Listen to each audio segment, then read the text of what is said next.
Okay, so today is the session number 7 of the first semester on braided fusion category. So last week, so remember that tomorrow is a holiday. So this week there will be only one lecture, and so last week we started the subsection called properties of tensor functor. We stated and proved this proposition regarding fully faithful. We prove only the point number 1. The other points are referred to Lettingoff Ostrich paper. Okay. So now we will state a lemma which may be used later regarding Drinfeld center. So lemma 2.12.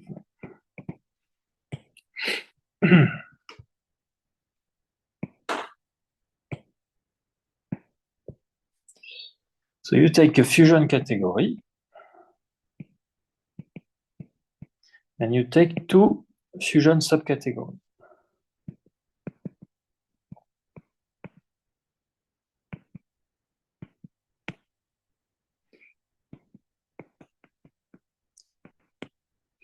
B fusion subcategory.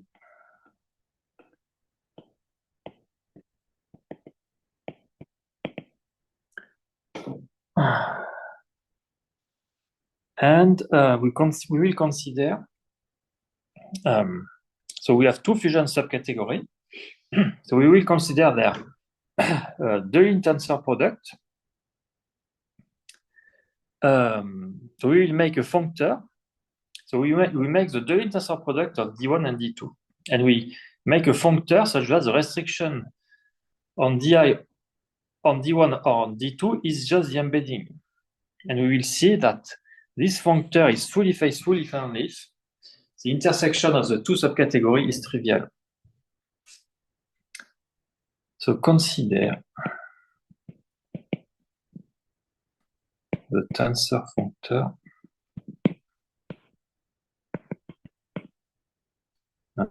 F from D1, D2, C. So this is the Deligne tensor functor. So Deligne tensor product, which again admit a very precise definition, but it is doing what you can expect it is doing. But so this is defined in EGNO book definition 1.11.1. So you consider the Deligne tensor, this functor on the Deligne tensor product of the two fusion subcategories such that the restriction to D1 or D2 is just a natural embedding.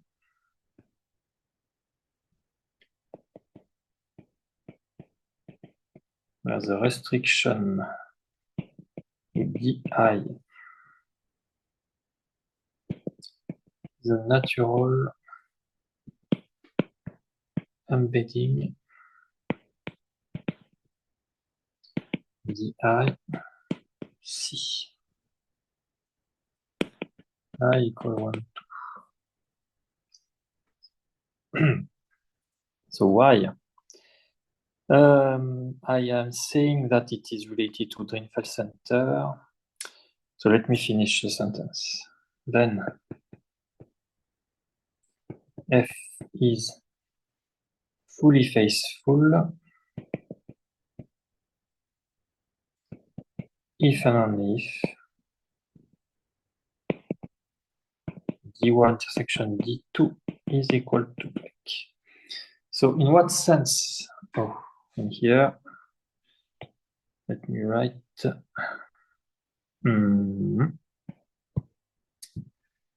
x1, x2 maps to x1 tensor x2. So,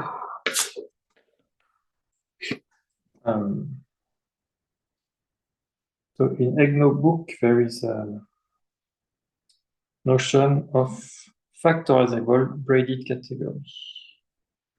2009.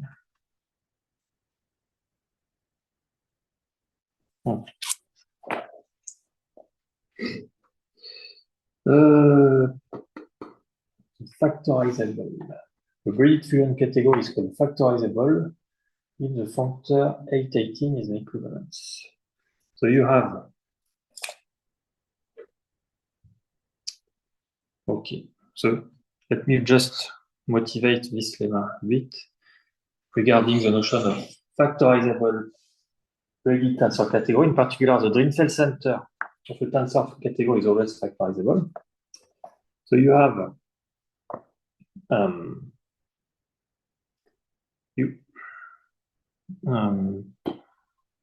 I will erase that because it's maybe off the fan. Yeah, just to motivate, I will erase after that. So you have in EGNO book 15.8 18. You have a functor. So you have C is braided, and you have the reverse. The reverse braiding. The reverse. So we have like that, and here you have. So this is x, y, c, x, y, and the reverse, you are just taking inverse like that. Anyway, I don't go into the details, it's not the point. And you can define a functor g from C rev to the center of C. So the functor C, which really look like what we have before. So C and C rev are modular, fusion subcategory of the Drinfeld center because they are braided. And in fact,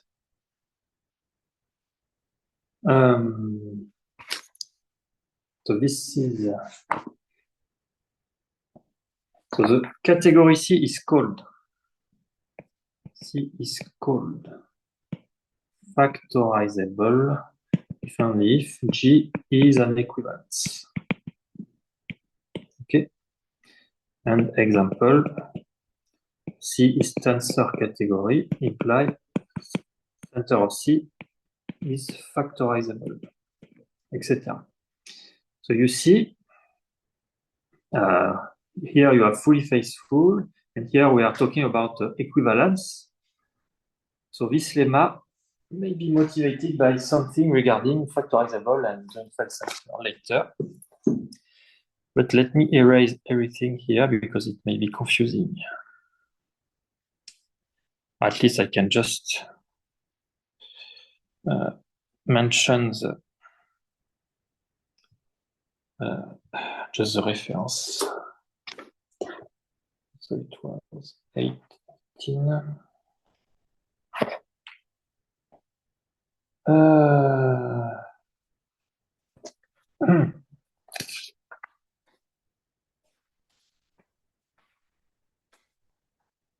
Yeah, section 9.6.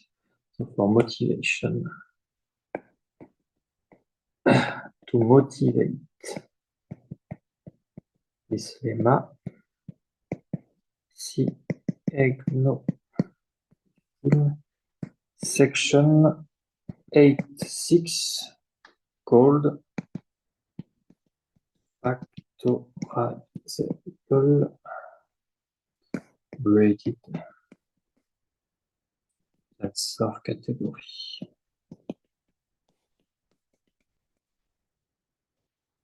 Okay.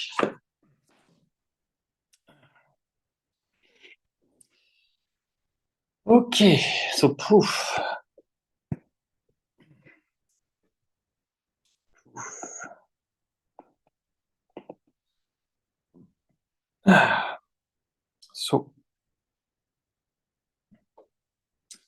So a simple object, by definition, simple object here is of this form with x1, x2 simple.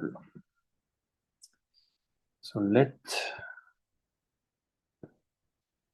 x1, x2 be a simple object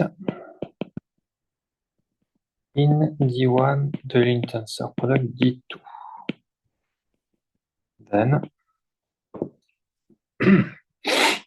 so we have, so what is F? Okay, so so F as defined in the lemma, so it is written here. So F of x1 de l'intensor x2 to 1, by definition, is C of x1 tensor x2 to 1, which is isomorphic to by I forgot the name. Natural adjunction isomorphism x1 x2 star.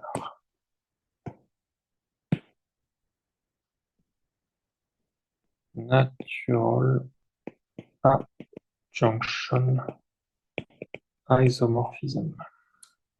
Okay, so that's okay. Now, we consider this space, and we will see that we're interested in when this space is 0 or not.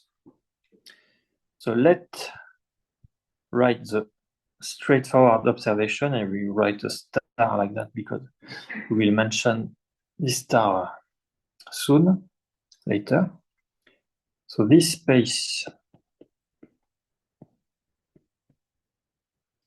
is 0 for all x1 different from the unit. So this is 0 for all x1, x2 different from the trivial case, if and only if the intersection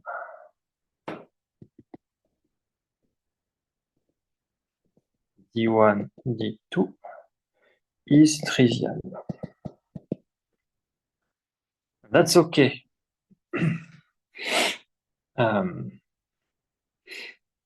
That's okay. Why? So it's okay. Why it's okay? Because here x1 and x2 are simple. So this is 0. This is non-zero if and only if x1 and x2 are isomorphic. Okay.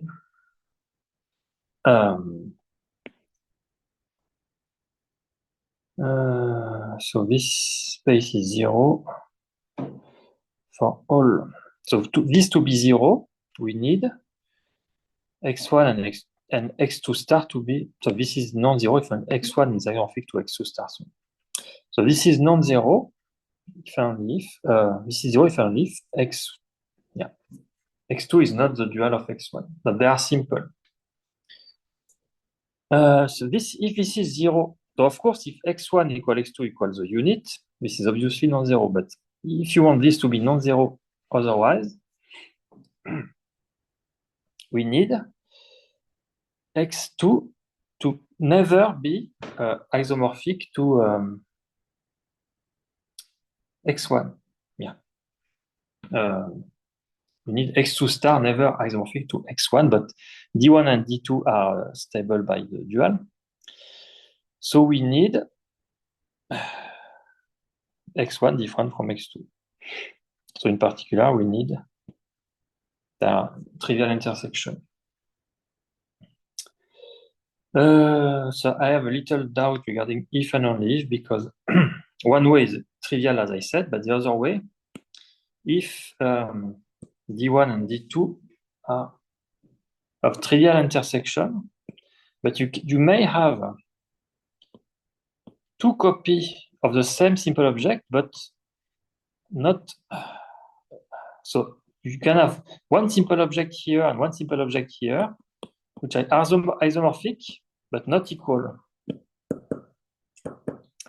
So maybe we only need one way. So if it is, I have a doubt regarding that. No. I guess according to how the notion of subcategory was defined, this cannot happen. Because in fact, remember that the notion of fusion subcategory is characterized, in fact, by the subbasis of the Grothendieck ring. So Grothendieck ring is defined up to equivalence. So in fact, the fusion subcategory is completely dead. So you cannot, if the intersection is trivial, you cannot have an object here and here, which are isomorphic, but not equal, because then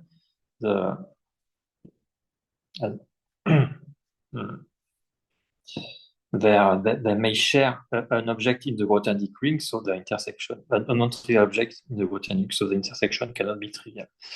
So we should come back to our strange definition of fusion subcategory before to see that this is really an if and only if. Okay. So maybe I will write remember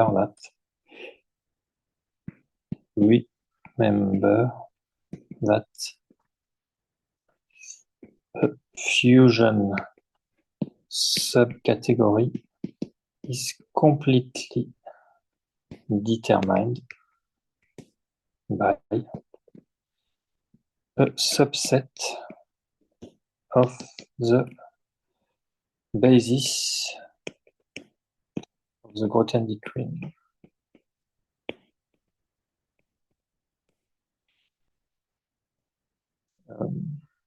Fusion subset. Not all subsets work, but the fusion subset in the sense that the tensor product of two elements decompose into elements in this subset. But anyway, particular, using this, it's trivial what I just say. Okay, so you have that.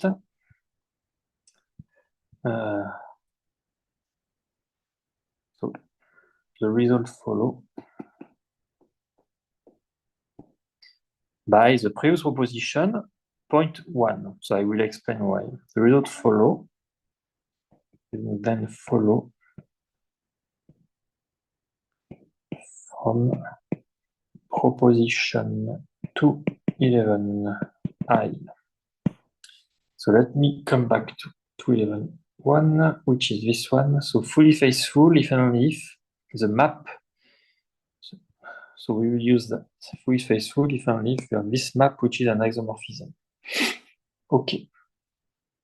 So let me write a bit more details here. So F. So what we are trying to prove, in fact. Yeah, if and only if fully faithful, if and only if the intersection is trivial. So F is fully faithful. Faithful if and only if. So by the previous proposition. This so home in D1 de l'intenseur D2 X1 tensor X2 1 if only if this is an isomorphism from C of x1 tensor x2, which is equal to f x2, 1 is an isomorphism. but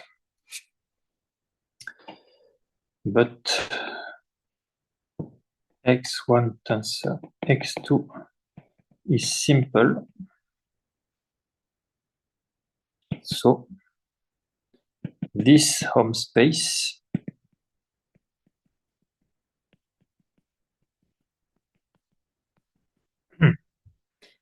is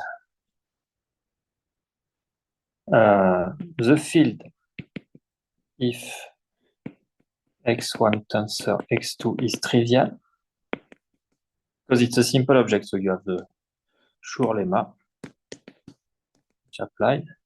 Otherwise, it's 0. Okay. So here you are interested in an isomorphism like that. But in fact, this one is only the field or 0. So we know that it is 0 if only if you have that everywhere, every time. And we don't care about the trivial case. So this corresponds to the trivial case, so we don't care about that. Otherwise, it's 0. So we only need, so it's okay regarding the star. So, okay. So okay by the point star. And so we can say that this ends the proof. Okay. So now we talk about the new subsection, pseudo-unitary fusion category. So this notion of pseudo-unitary fusion category is very important because it permits to simulate the notion of unitary fusion category, but with a much friendly assumption. The friendly assumption is just saying that the categorical dimension is equal to the Frobenius-Poisson dimension. So this is very easy. You don't need to consider inner product space on the home space, compatible with many assumptions, which is the definition of unitary fusion category. It's an open problem whether any pseudo-unitary fusion category admits a unitary structure. So most people believe that's true. And I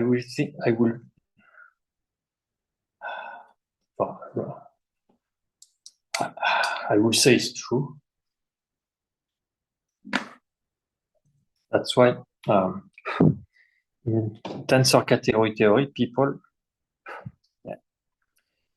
from the categorical point of view, or from people coming from algebra, or from the categorical point of view, prefer to use the notion of pseudo-unitary instead of unitary. But on the other side, people coming from subfactor theory like the notion of unitary fusion category and the notion of C-star tensor category, etc.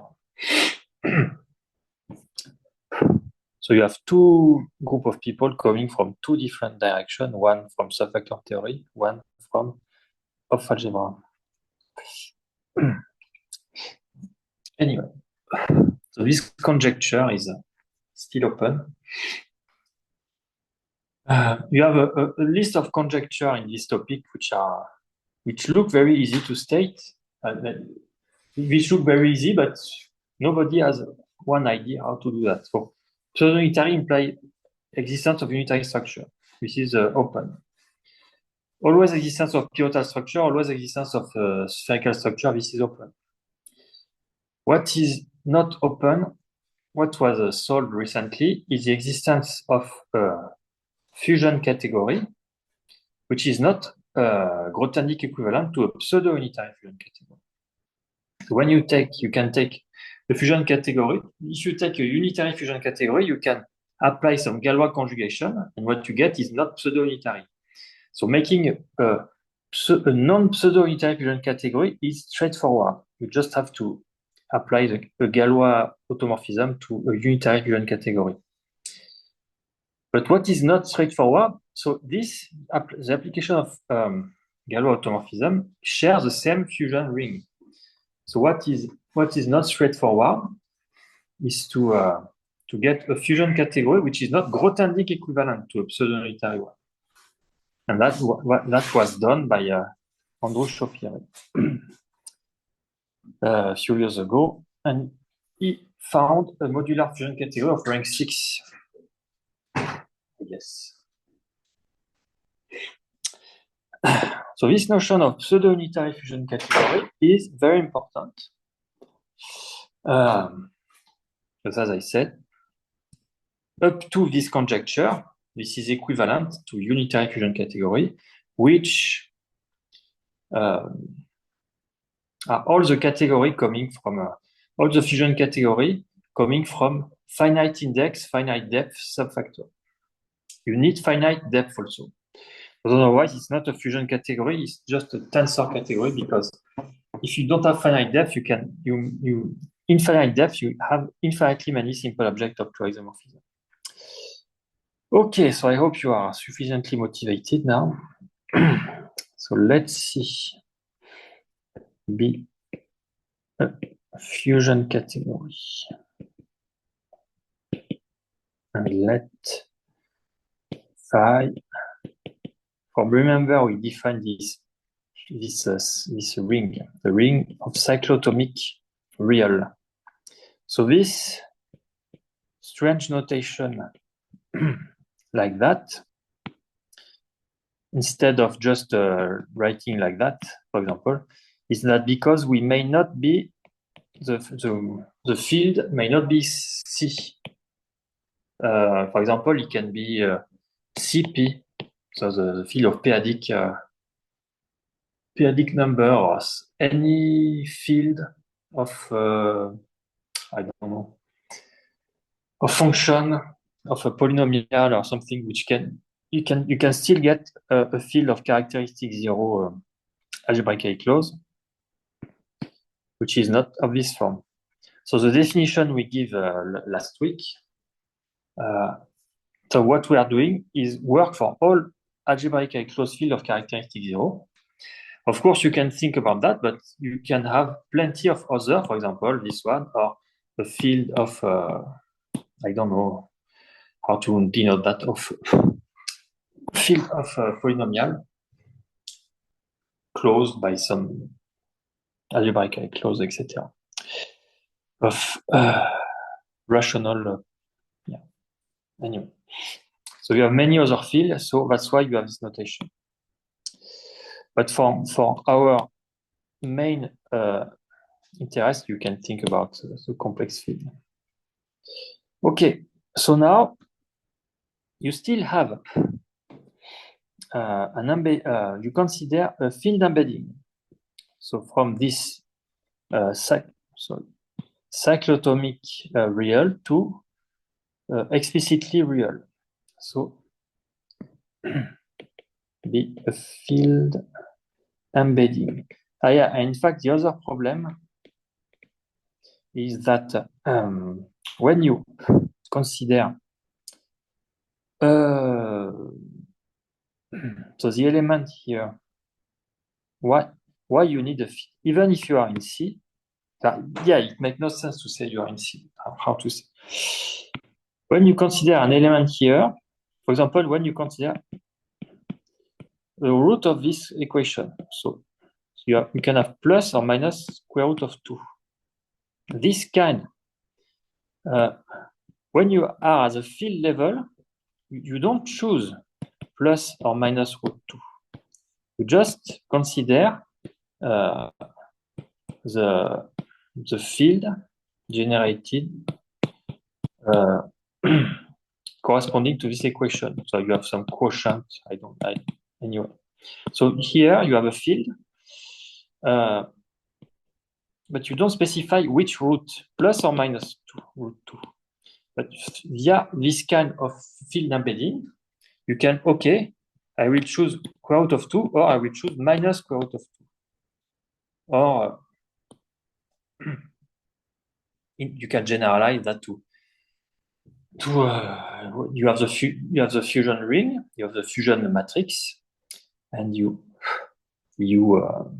consider the eigenvalue, and if, for example, the characteristic polynomial of the fusion matrix is irreducible, they are all conjugate exactly as plus or minus root 2. And so you can fix one choice by that. Anyway. So you need to be really correct in your mathematically, you need to choose a field embedding. So definition 213.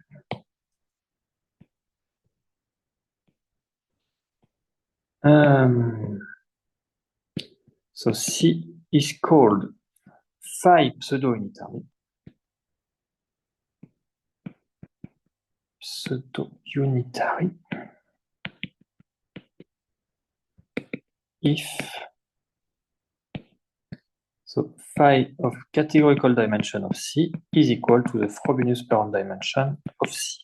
As I said, up to this field embedding, pseudo-unitary means that the categorical dimension equal to the Frobenius parent dimension. Remark 214.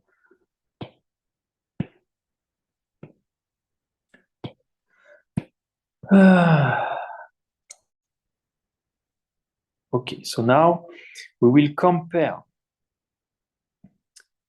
In general, if you don't assume pseudo-unitary, we already know that for any field embedding, we know that the image of the square dimension of an object, of simple object, is always less than or equal to the Frobenius parent dimension square.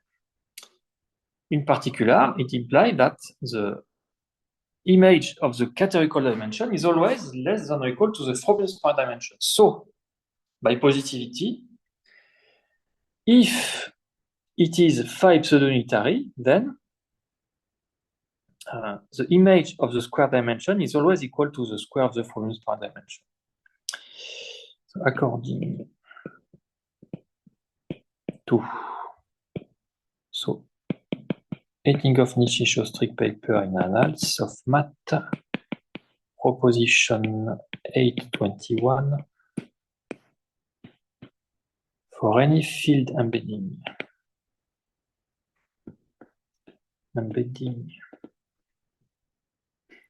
phi, so from the cyclotomic like that, we have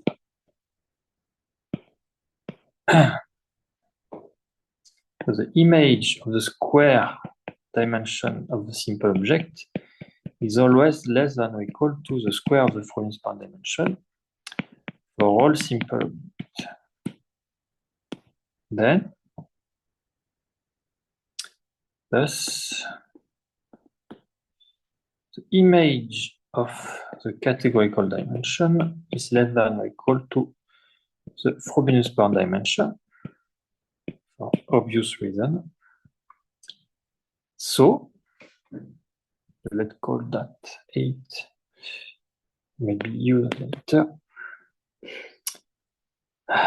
It follows that the condition of psi pseudo-unitarity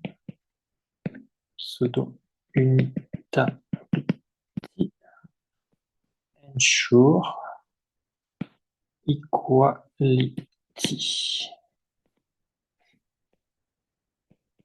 by positivity. is again straightforward. For all simple object in C. Okay, and this is called equation 9. Okay.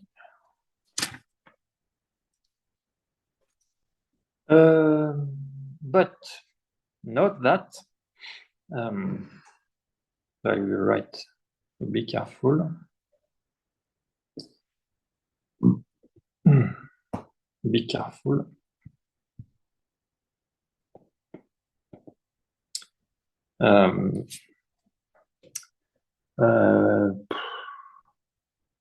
What should I say? The dimension of X is different from Frobenius Perron dimension of X.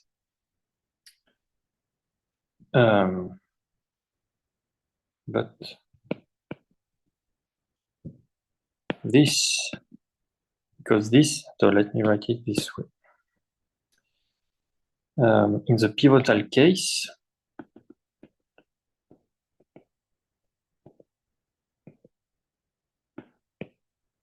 this is equal to like that, as we said before.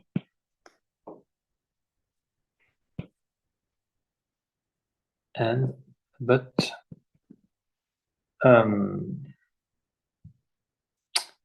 yeah, this is different from that in general. In general,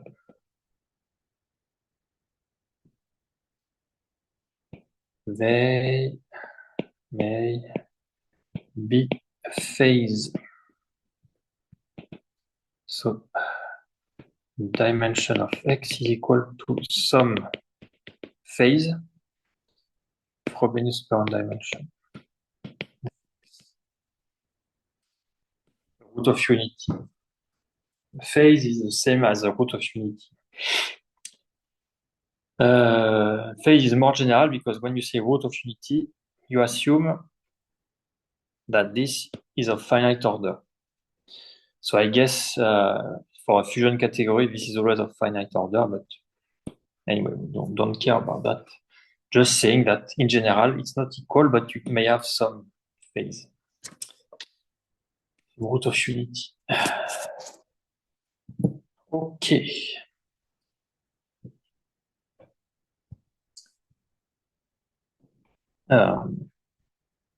I am not saying that it is always different.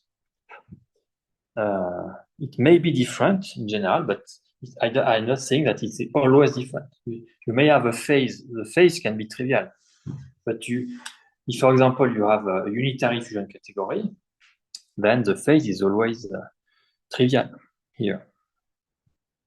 Or if you have more generally what we can call a positive, what we will call in some next definition a positive category. Positive mean you always have this equality up to the embedding. Yeah, so we need to put the embedding.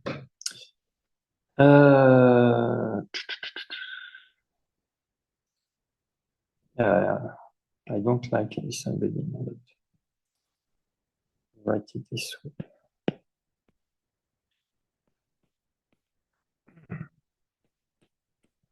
Okay. Yeah, so positivity mean we will see soon that positive mean you have this equality everywhere. So you have positive fusion category, but in general they are not always positive. So in general, if it is not positive, there exists a simple object for which it is not equal, but equal up to a phase. So I hope it is clear enough. So, because if you see that for the first time, it may be confusing. In fact, it confused myself when I saw that for the first time. I thought that pseudo-unitary is equivalent to positive. In fact, as we will see, the pseudo-unitary fusion category always admits the positive structure, but the positive spherical structure, but you may have another spherical structure which is not positive. Okay, so definition of positivity. The spherical structure on C is called phi positive. And in fact, the necessity to put the phi everywhere is because the category is not integral, as we will see later, soon. If it is integral, you can forget about the phi also. So let me make the pause now. So I will finish the definition after the pause.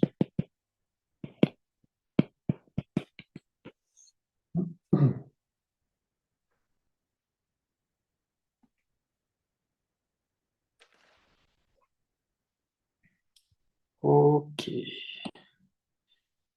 So, what is positive category? As you can expect, it is, as I said, in fact, it is just we have the equality here every time.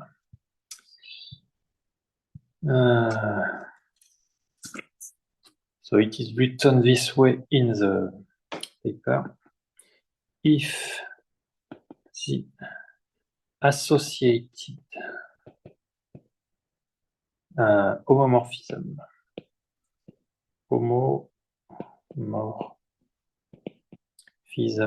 D from the Grothendieck ring to this field of real cyclotomic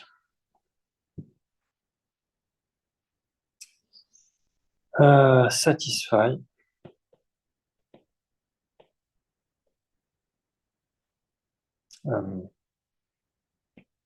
phi dx positive for all x here.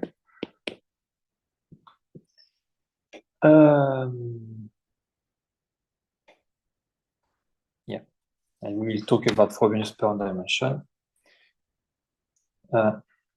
very soon. Okay. So remember the equation 7. In fact, by equation 7, which is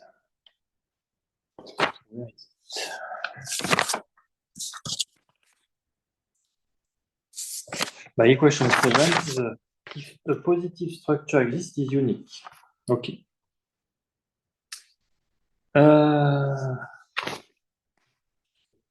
By equation 7. So it's a bit too far, so I will just write it here. So it was D. Let me write it here. D plus of x square equal the square dimension. So by this equation, if a phi pseudo-unitary spherical structure exists, it is unique. If a phi positive spherical structure exists, it is unique. And here, what should we say? In fact,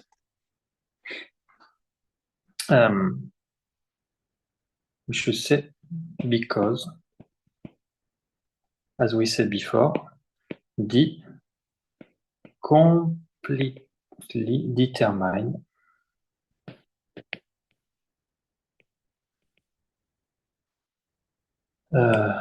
the pivotal structure. So we mentioned that before, when we talk about pivotal structure and the way to modify the pivotal structure, we realize that in fact, the pivotal structure is completely determined by such an isomorphism, such a homomorphism.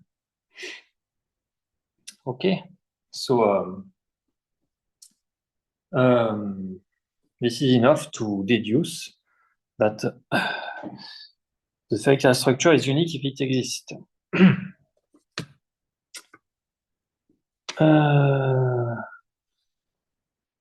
Okay, and now can state a proposition saying that, as I said, a pseudo-unitary fusion category is always positive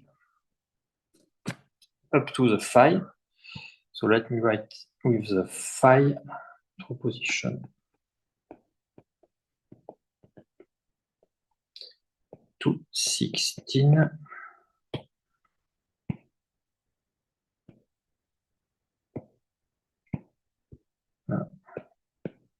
Phi pseudo-unitary. Pseudo-unitary fusion category as unique phi positive spherical structure.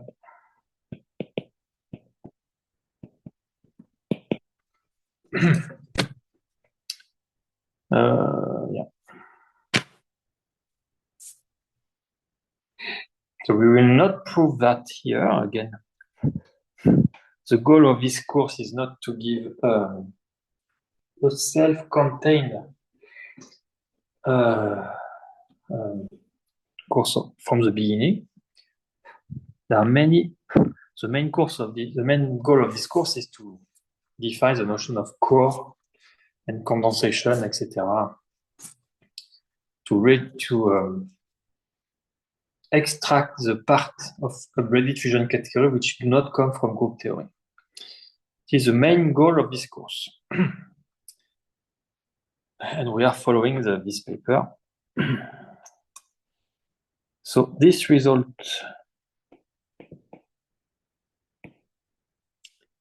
is established in an analysis paper of Ettinghoff, Nitsche, Shostrick.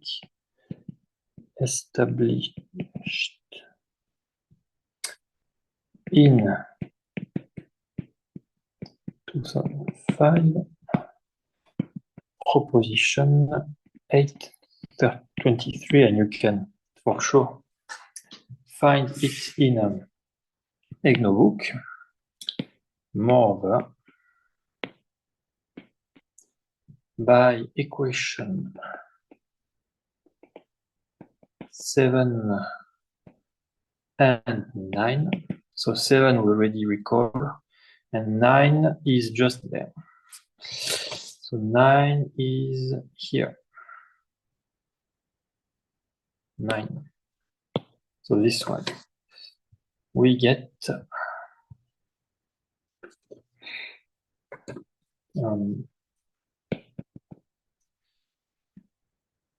the phi positive spherical structure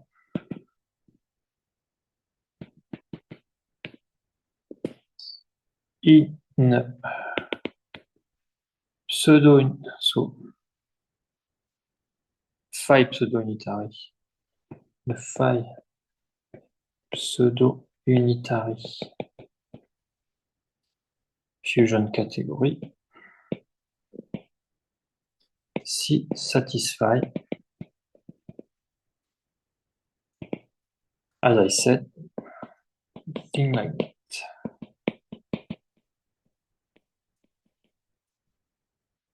And which is exactly what I said, so it's okay. Here you read dim of x is dx. So you have equality like that for all x simple, or non-simple in fact. But yeah.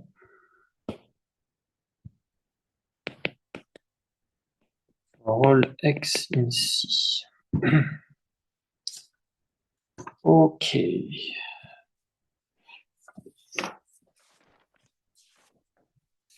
Okay, so that's all for pseudo-unitary fusion category. So the main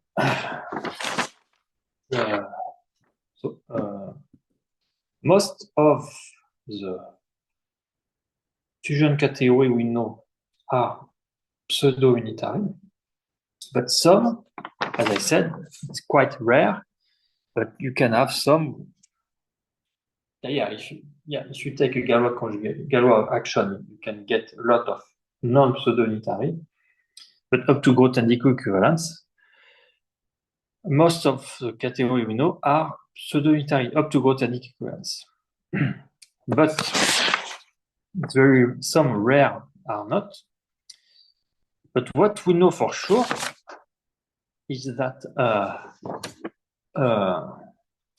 we know a class of fusion category which are always pseudo-unitary.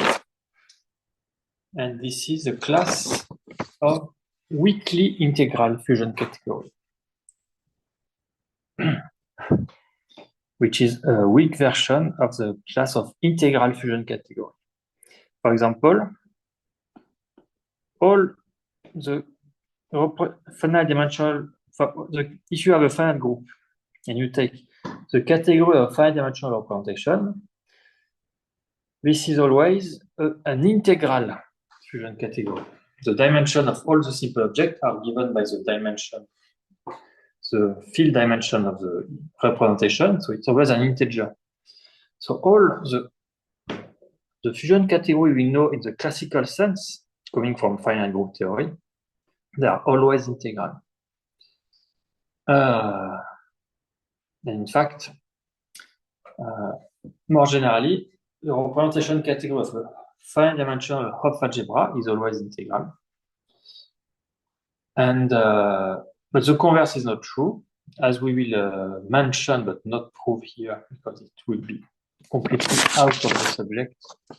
The converse is not true. In fact, the converse is as follows. Any integral fusion category is a representation category of a quasi-Hopf algebra.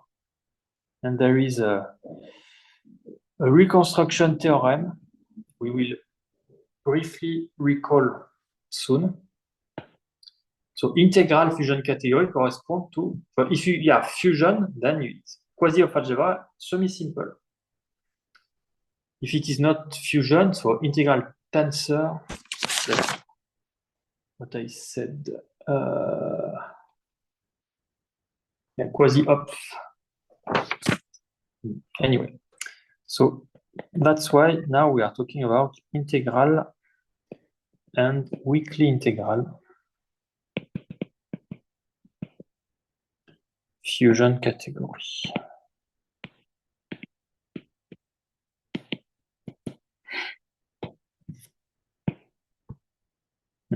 This one.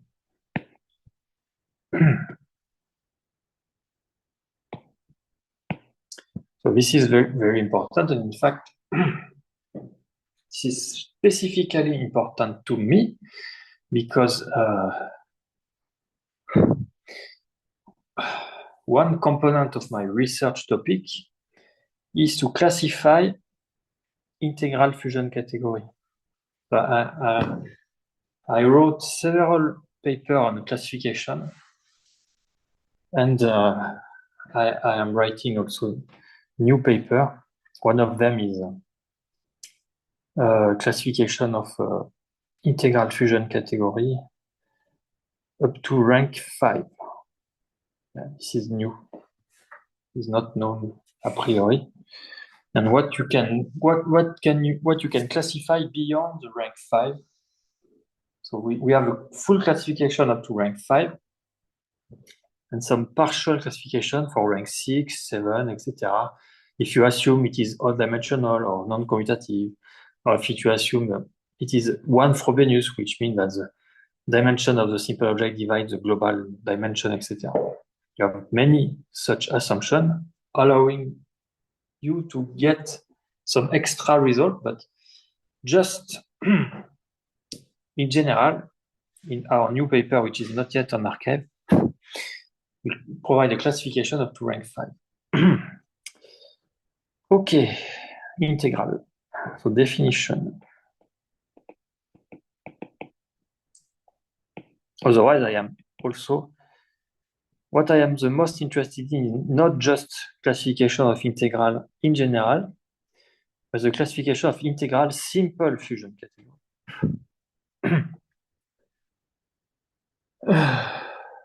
And even more precisely, what I am also interested in classification of simple integral modular fusion category. So this is related to a famous open problem I am the most interested in. I repeated several times last semester and maybe semester before. So, what is the definition of weakly integral? A fusion category C is weakly, so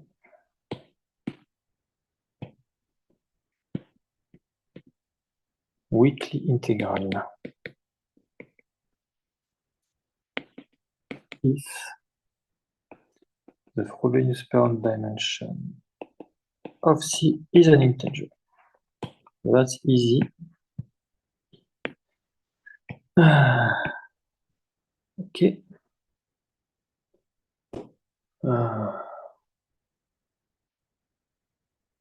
And it is integral if the Frobenius parent dimension of all simple objects is an integer.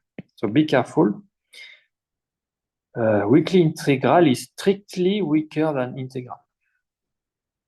We say that C is integral if the Frobenius parent dimension of X is an integer for all simple, or for all objects. In fact, you don't need to fix it. This is equivalent to say for all simple. But anyway.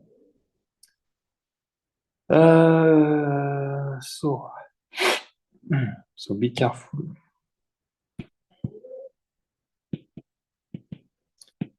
Weakly integral is strictly weaker than integral because there exists weakly integral fusion category which are not integral. For example, the Ising category. We may discuss in appendix next semester if we have time. Because it's a category of type 1, 1, square root of 2. So the global dimension is 4. 1 square plus 1 square plus square root of 2 square is equal to 4. So this is weakly integral, but not integral because you have a square root of 2. Okay.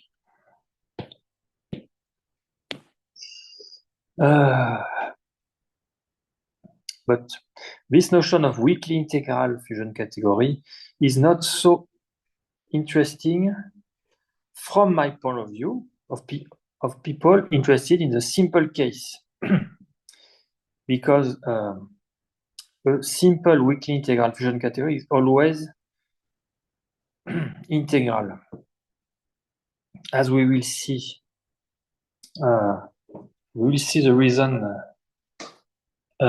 very soon, because you have a grading. You have a grading.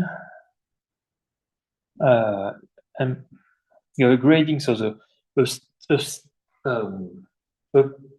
a fusion category which is weakly integral but not integral admits a non-trivial grading. So in particular, it admits the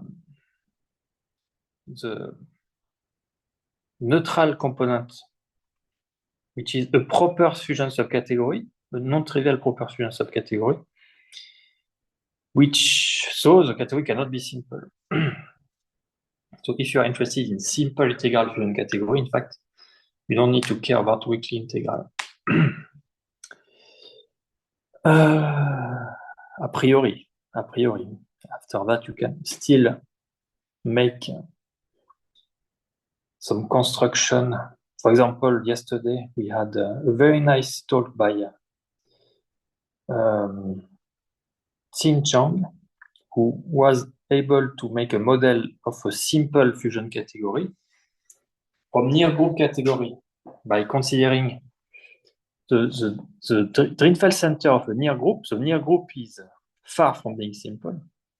But you take the Drinfeld center of that, and then you come down, you apply the core method on the Tanakian subcategory, the core method we will consider in this course.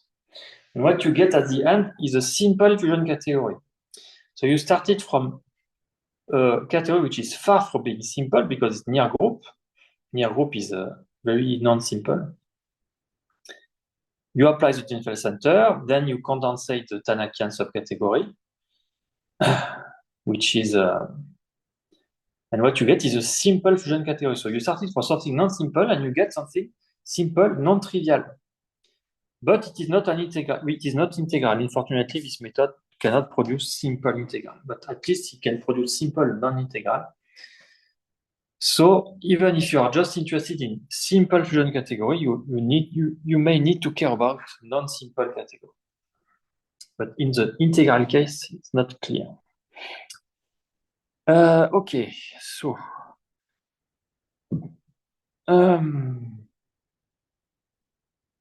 okay, so now we will see that for this class, we no need to care much about the field embedding. So for weakly integral fusion category, the concept of psi pseudo-unitarity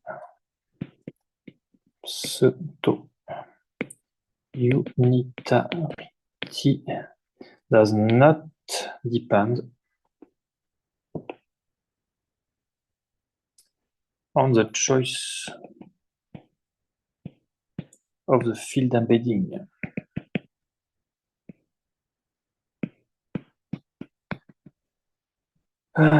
Therefore,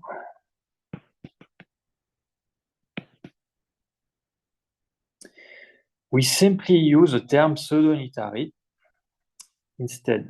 So we don't specify the phi. Therefore, we simply use the term pseudo-unitary instead.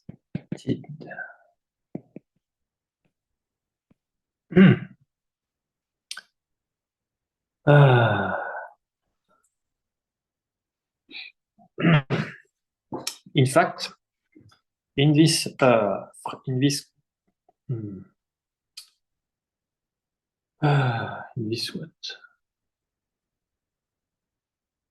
context, pseudo-unitarity is automatic. So weakly integral fusion category is always pseudo-unitary. So moreover, as shown in the following proposition,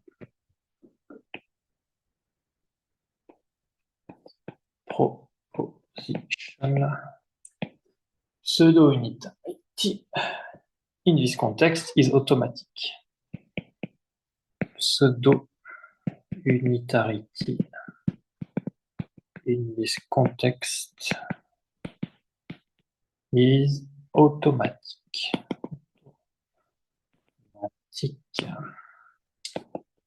So define the set. So there's just the set of positive rational Q positive. So this may be for the multiplicative structure, even if I don't know why we need to specify the multiplicative structure here, but anyway, the group. The group. Yeah, so we should say group. Let me see if I missed 218. Wait 1 second. 218. Where is it? Ah, okay. Define the group.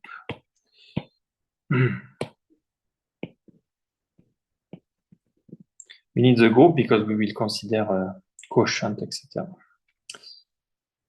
Okay, so we define like that.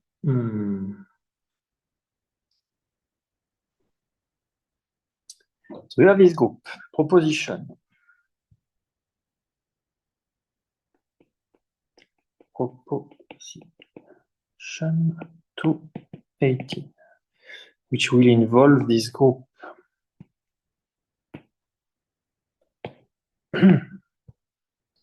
Let C be a weakly integral fusion category.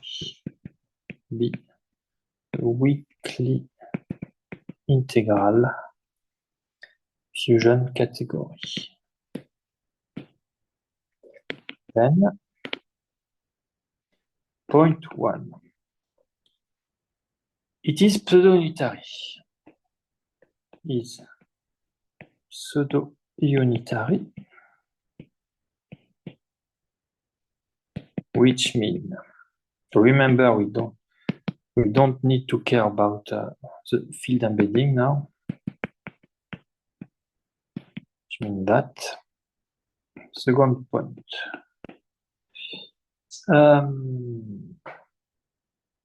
So the square norm is equal to the square of the Frobenius point dimension for every simple object. We have square norm of x equals the square of the Frobenius point dimension, and it's an integer. Third point, we have a grading. So the map deg from the simple object to the quotient of the group of positive rational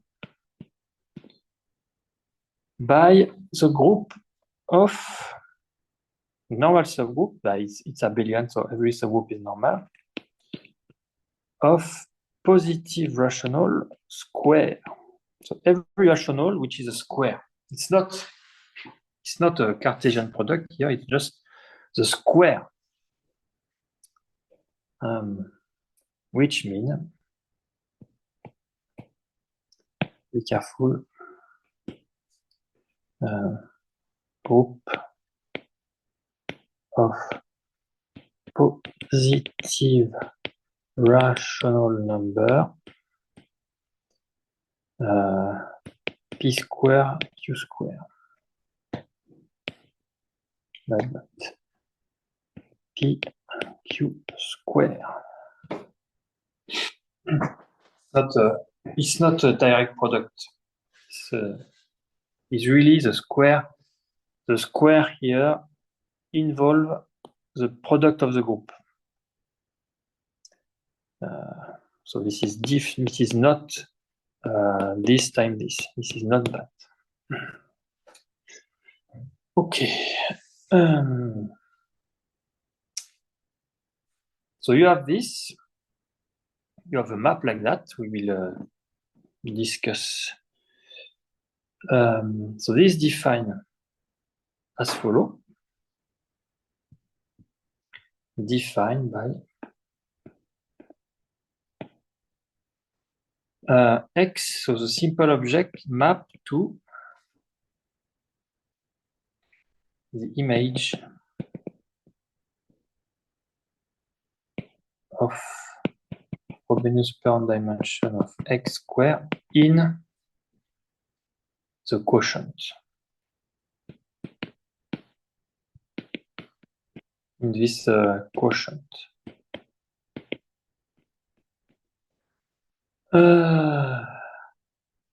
So this map defines a grading. Define a grading.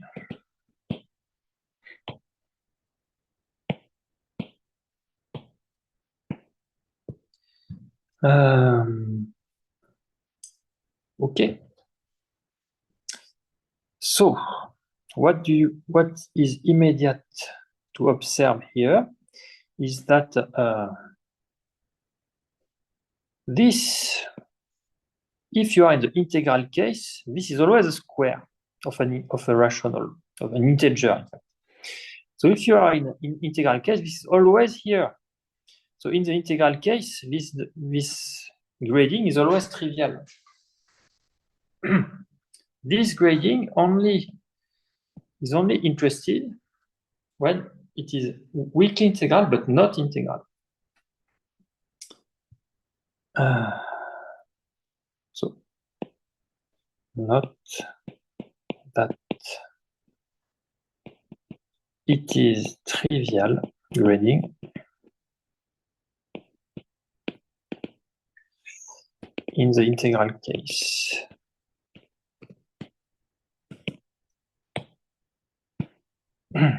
Okay.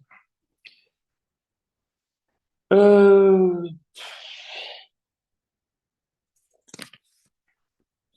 no proof of that.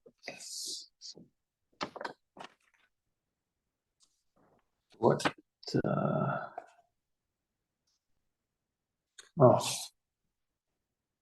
Yeah. Sorry. Again, we don't write this proof.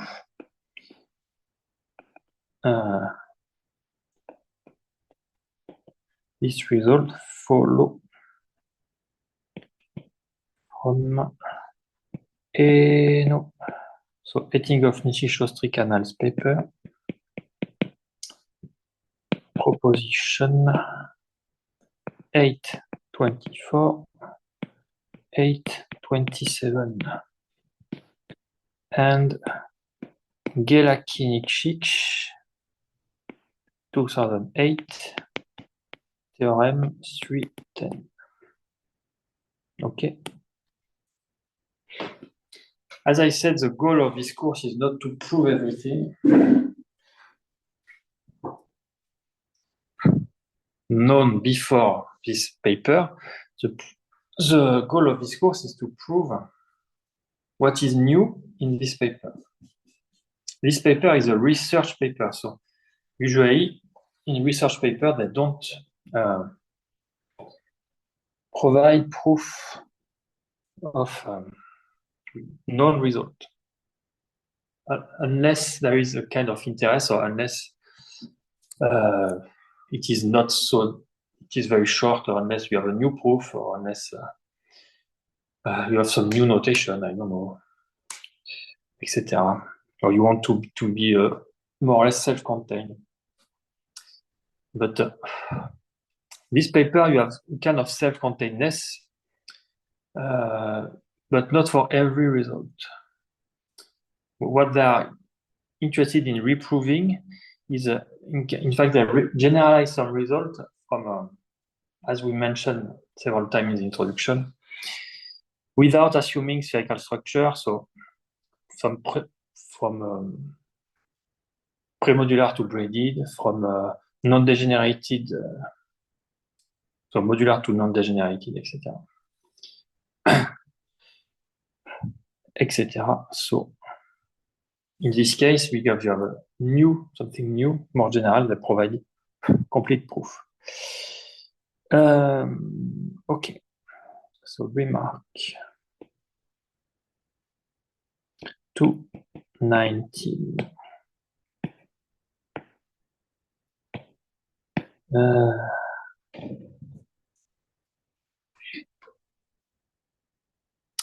So reformulating what I wrote in green, we can say that the trivial component of the grading above correspond to the maximal integral fusion subcategory. In other words, if it is integral, in fact, the trivial component is the full category itself. So it's a trivial grading. So the trivial component of the grading in proposition 218 correspond to the maximal integral fusion subcategory C. Remark number B. So by the first point above, so by this point, a weakly integral fusion category has integral global dimension. Yeah, so it is clear. However, the converse is false. Yeah, that's interesting. So this is another subtlety. As I said, Ising category is an example of weakly integral fusion category, which is not integral. But you can also have another subtlety. You can have a category. So a weakly integral fusion category means that the Frobenius part dimension is an integer, and then it is equal to the global Frobenius part dimension, because it is pseudo-unitary. But the converse is false. You can have a fusion category which is not weakly integral, so which means that the categorical dimension is the Frobenius part dimension is not an integer, but the categorical dimension may be an integer. So remember, weakly integral means the Frobenius part dimension is an integer. But the fact that the Frobenius part dimension is not an integer do not imply that the categorical dimension is not an integer. In fact, we have an example called Yang-Lee category, whose categorical dimension is 5, but the Frobenius part dimension is 5 times 3 plus square root of 5 over 2, which is not an integer. So, integral Frobenius part dimension is not equivalent to integral categorical dimension.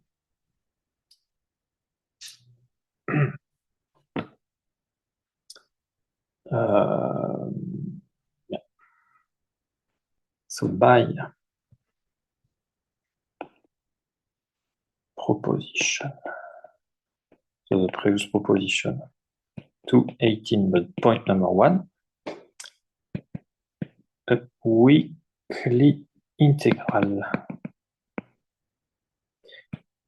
fusion category C has integral global dimension, global or categorical dimension. So this is clear because it is pseudo-unitary and weakly integral. So so it is pseudo-unitary. So we have this equality, but this is an integer. So this is an integer. If you want to have the linear reasoning, so as an integral global dimension, categorical dimension, if you prefer like that. But the converse is false. However, the converse is false. Si Meeting of Nishi-Shostrik, Annals paper 2005. Remark. So I will mention the counterexample. For a counterexample. For counterexample. I will mention it.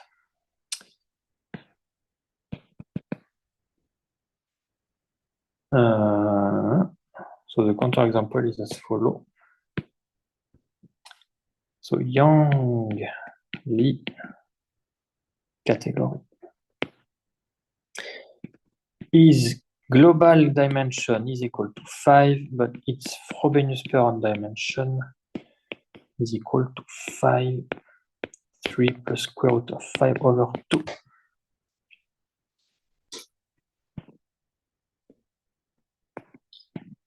So it is always interesting to have in mind this kind of counterexample to see the limit of of this notion.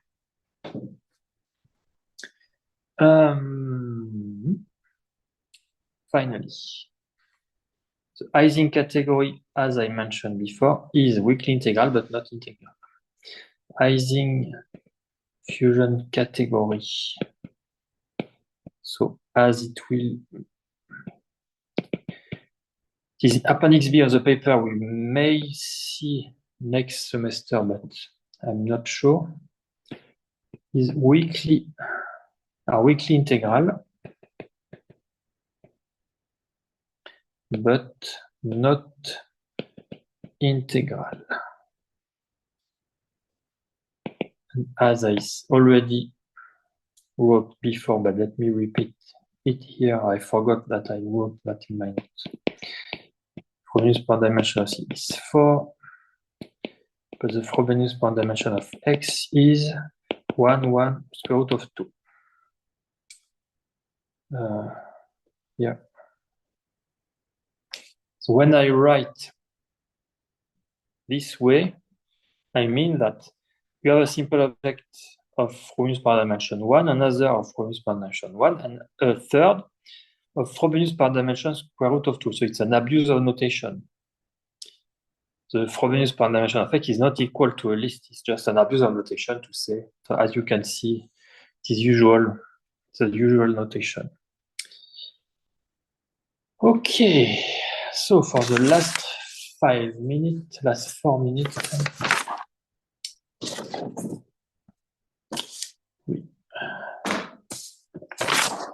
what can we do?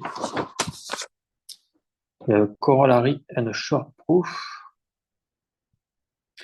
So the corollary is any fusion subcategory of a weakly integral fusion category is itself weakly integral. So this is a straightforward corollary following from some previous definition and proposition. Corollary 220.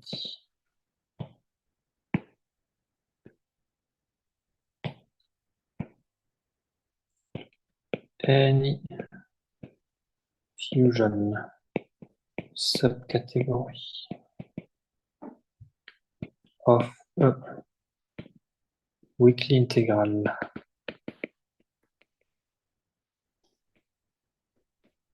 fusion category is itself weakly integral.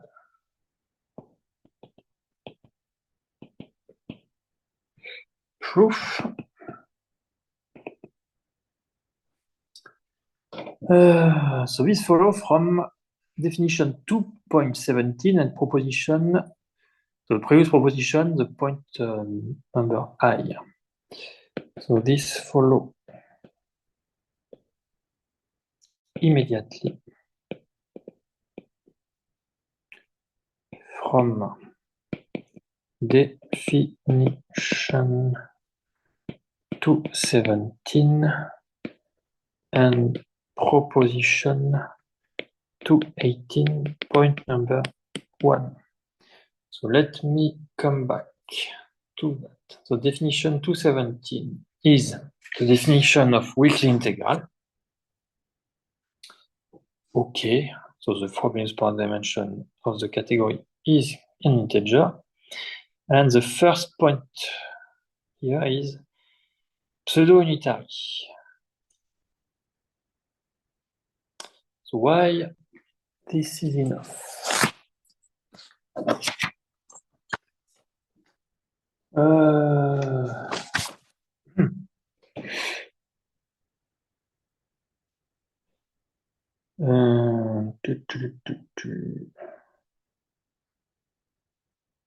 So maybe it's not the point number 1. Maybe the point number 2. Maybe more appropriate. Yeah, the point number 2.